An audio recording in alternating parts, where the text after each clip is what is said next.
Welcome my YouTube channel. তো আমরা বেরিয়ে পড়লাম সপরিবার নিয়ে, বন্ধুবান্ধবদের নিয়ে ঘুরতে যাওয়ার উদ্দেশ্যে। তো আমাদের ট্রেন চলে এসছে। তো ট্রেনটা আমি কেন ভিডিওটা করছি তার উদ্দেশ্য হলো দেখাবো, এটা আমার জানা ছিল না যে রিজার্ভেশন কামরার মধ্যে জেনারেল টিকিট কেটে ওঠা যায়। তো এই নিয়ে একটা ঝামেলা সবার সৃষ্টি শুরু হয়ে গেছে। তো এই করতে করতে আমরা পৌঁছে গেলাম, প্রায় ভুবনেশ্বর পার হয়ে গেছি। তারপর দেখুন ট্রেনের মধ্যে কী অবস্থাটা নাই হলো। যারা তৎকালে টিকিট কেটেছে বেশি টাকা দিয়ে, তারা কেনই ঝামেলা পোহাবে। দেখো, জেনারেল টিকিট সাধারণ জেনারেল টিকিট কেটে তারা রিজার্ভেশন কামরার মধ্যে এসে বসতে চাইছে, এই নিয়ে একটা ঝামেলার শুরু। তো সত্যি খুব ব্যাড এক্সপিরিয়েন্স, বাজে ট্রেন।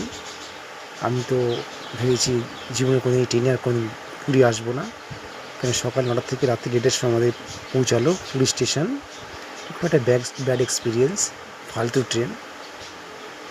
দেখো, পাক্কা 13-14 ঘন্টার পর আমাদের পৌঁছালো পুরী স্টেশন।